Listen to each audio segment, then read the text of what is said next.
Hello and welcome to the BC Oil and Gas Commission's Archaeology webinar. I'm Megan Charters, Manager of the Heritage Conservation Program. To turn on closed captioning, please click the CC button at the bottom of your screen. If you have any questions about this webinar, the BC Oil and Gas Commission, or the Heritage Conservation Program, please send those questions to stakeholder@bcogc.ca. I want to begin by acknowledging that I am fortunate to gather today in Fort St. John on the traditional territory of Treaty 8 and the Denizah or Beaver-speaking peoples. The webinar agenda will be as follows. We'll begin by speaking about archaeology in British Columbia, move on to the Heritage Conservation Act and the Oil and Gas Activities Act, then speak a little bit about the Commission Archaeology application requirements, followed with the Heritage Conservation Program itself, and ending on our annual archaeology audit. The Commission is a single-window regulatory agency with responsibilities for overseeing oil and gas operations, refineries, and geothermal development, among others, in British Columbia. Companies looking to explore, develop, produce, and market oil and gas resources in BC must apply to the Commission. The Commission is self-funded through the application of industry fees and levies. We are accountable to the provincial legislature and the public through the Ministry of Energy, Mines, and Low Carbon Innovation. We regulate the full life cycle of energy resource activities in BC, from site planning to restoration. We ensure activities are undertaken in a manner that protects public safety, safeguards the environment, supports meaningful reconciliation, advances the public interest, and contributes to BC's economy. The Commission's workforce consists of over 250 staff and operates out of 7 locations: Fort Nelson, Fort St. John, Dawson Creek, Terrace, Prince George, Kelowna, and Victoria. The largest number of employees are concentrated in Fort St. John, the heart of oil and gas activity in the province. The Heritage Conservation Program is also based out of Fort St. John, but travels often throughout the province depending on regulatory requirements. Let's start with the basics. What is archaeology? No, it's not the study of dinosaurs. It's the study of human history and prehistory through the excavation of sites and the analysis of artifacts and other physical remains. Archaeology is a science-based discipline. There are over 55,000 known archaeological sites in British Columbia. Sites may be upwards of 14,000 years old. There are also many more archaeological sites that are undiscovered and not recorded in the province. Archaeologists are trained to identify things like artifacts and features. Artifacts include stone tools, pottery, carvings, and baskets. And features are considered to be house remains, monuments, middens, culturally modified trees, trails, petroglyphs, and pictographs.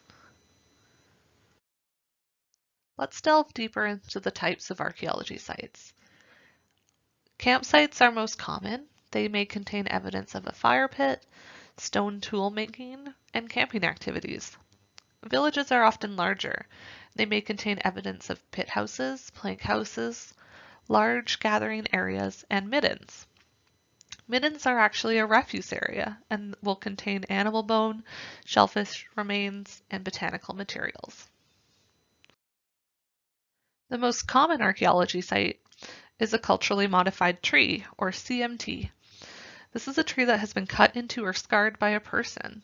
There are a wide range of CMT types in British Columbia, including bark stripped, where bark would be collected for weaving, aboriginally logged, canoe trees, or trees that have been felled to carve into canoes, kindling trees, as well as many other types. These are unique archaeology sites as the scars are often datable. There are also many other types of archaeology sites, including trails, such as the Nyan Wedi, monuments including totem poles, fishing sites including weirs and traps, forest gardens and clam beds, petroglyphs and pictographs, and burial locations. There are many professional archaeologists working throughout BC. To become a professional archaeologist, you must have a bachelor's degree, along with a significant level of training and experience to direct fieldwork. Archaeologists are required to acquire valid permits from the province to allow them to conduct what are called archaeological impact assessments. Context is everything in archaeology. The relation of artifacts within an archaeological site is extremely valuable. This information cannot be recreated after an excavation or alteration of the area. The aim of heritage resource management is to identify archaeological resources with the least amount of impact while providing enough information to support avoidance or limit impacts.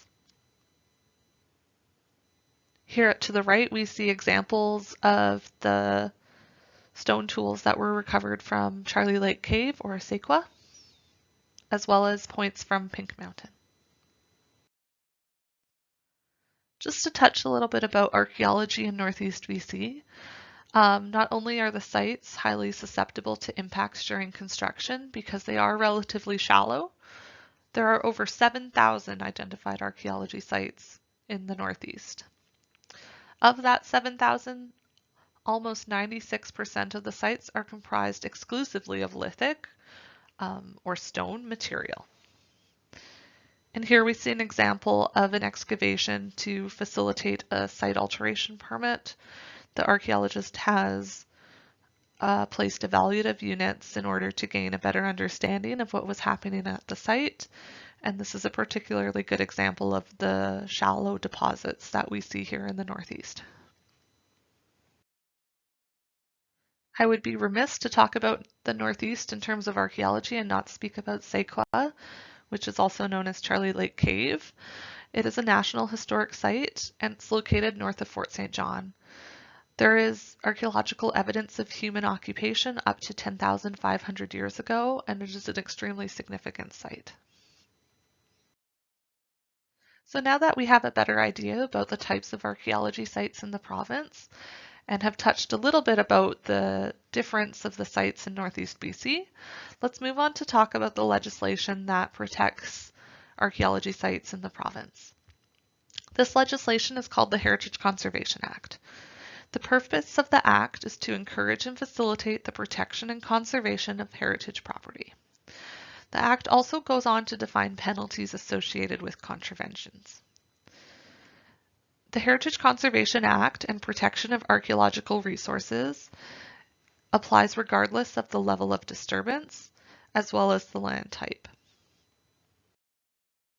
The Heritage Conservation Act also defines the site types that are protected.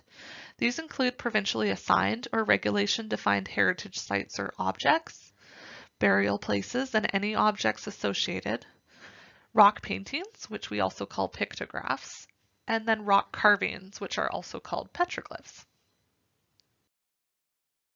The Heritage Conservation Act also protects heritage wrecks, so shipwrecks and plane crashes, and any objects associated with those. The Heritage Conservation Act finally protects sites that contain artifacts, features, materials, or other physical evidence of human habitation or use before 1846. I've included photos throughout the webinar of archaeology sites throughout the province. In this photo, you can see the archaeology site in the foreground, and in the background there is an existing oil and gas well. The Heritage Conservation Act also outlines the types of permits issued to allow for archaeological inspections as well as alterations. Section 12.2 is a permit issued under the section allowing for archaeological impact assessments to be completed. These permits are often issued directly to archaeologists to allow them to conduct subsurface testing in areas of archaeological potential. Section 12.4 permits are permits that are issued to allow for an archaeological site to be impacted, altered, or destroyed.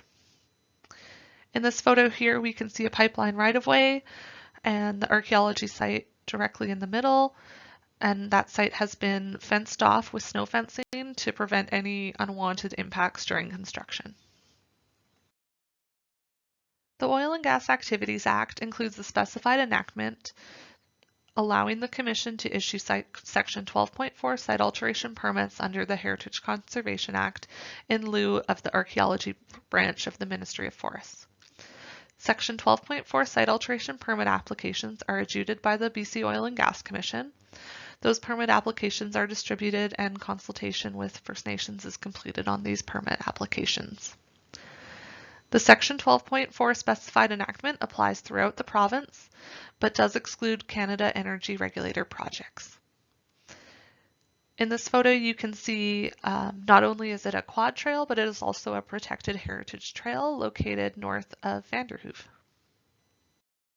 The BC Oil and Gas Commission has several archaeology application requirements whenever an oil and gas proponent wishes to build or construct involving new land.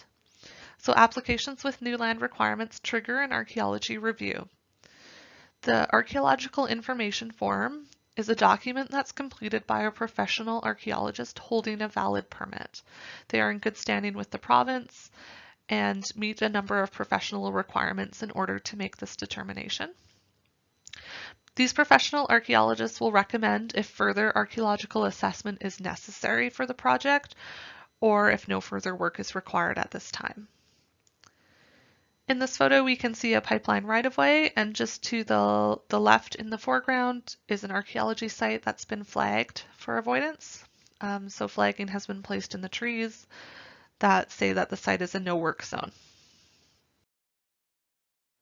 The Archaeological Information Form required by the BC Oil and Gas Commission for applications provides an evaluation of the archaeological potential of the application area.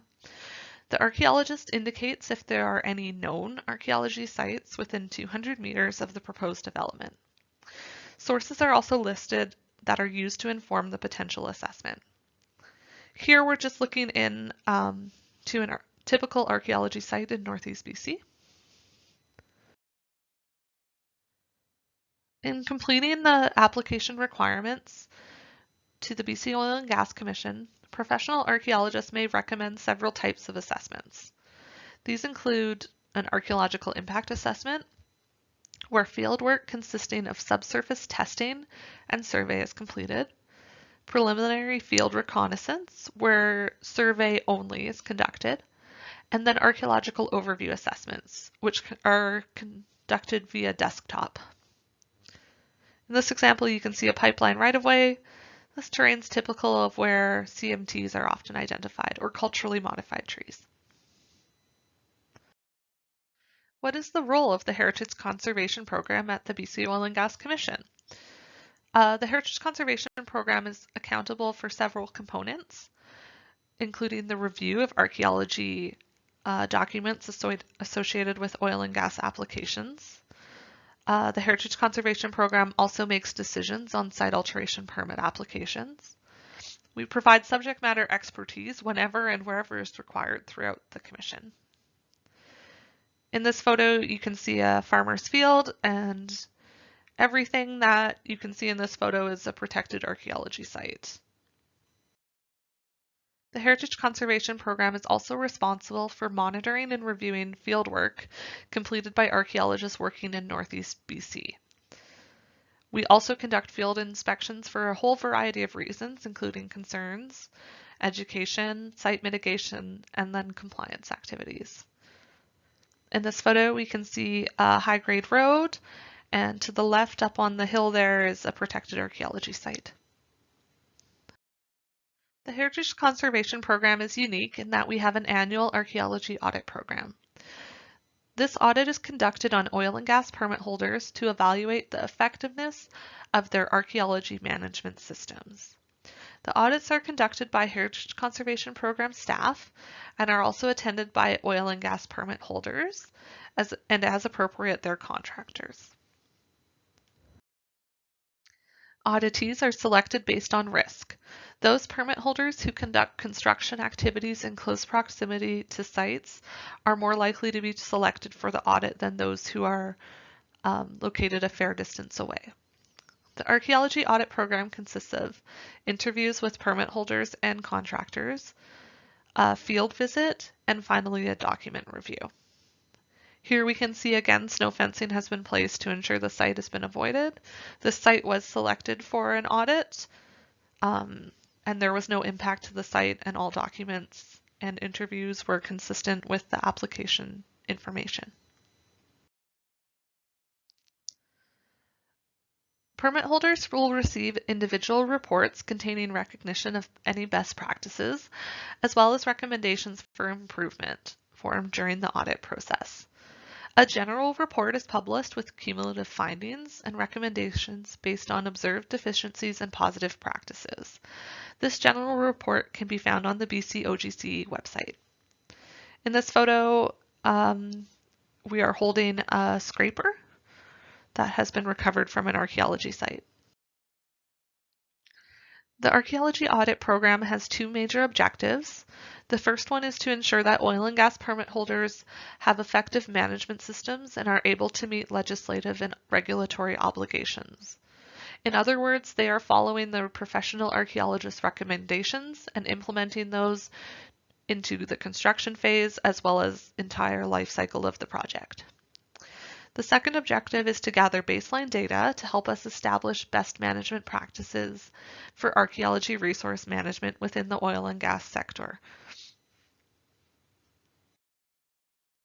Best management practices include training for construction crews on what exactly is an archaeology site, as well as the Heritage Conservation Act and any other applicable legislation. Another best management is for an oil and gas permit holder to have project tracking in place so that specific archaeology conditions are met, such as ensuring an archaeology monitor on site or installing snow fencing to ensure avoidance. Finally, having an effective chance find process in place to address any unexpected artifacts being identified during construction activities is considered a best management practice.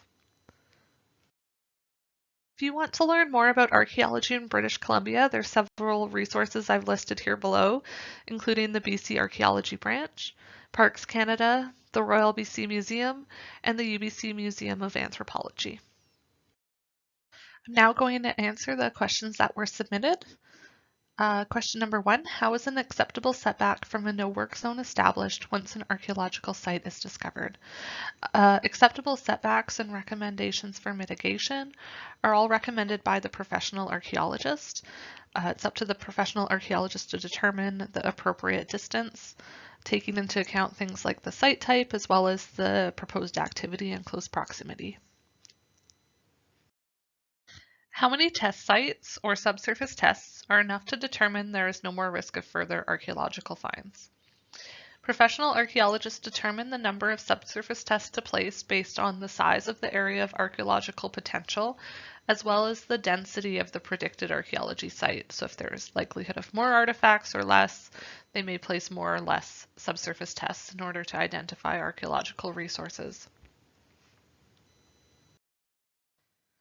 There is always the potential for archaeological finds to be located within areas that have been previously tested, as well as in areas that are considered low potential. It's not 100% accurate, the archaeological investigation, so there is always the potential for further finds. What are some benefits that have been identified from the archaeology audit program? Several benefits have been identified. These include proponents doing much more pre-planning and ensuring that archaeological investigations are completed well in advance of permit applications. Proponents have also developed robust chance find procedures, and the level of training regarding legislation and artifacts to construction crews has greatly increased as a result of the archaeology audit program. How often is mitigation implemented to avoid archaeology sites? In an average year, the Commission reviews between 50 to 80 archaeological impact assessment reports recommending mitigation strategies, including avoidance, installation of flagging or fencing, and directional drills to avoid archaeology sites. Where do collected artifacts go, and how are repositories determined? Collected artifacts go to the repository outlined in the archaeologist permit issued by the BC Archaeology Branch.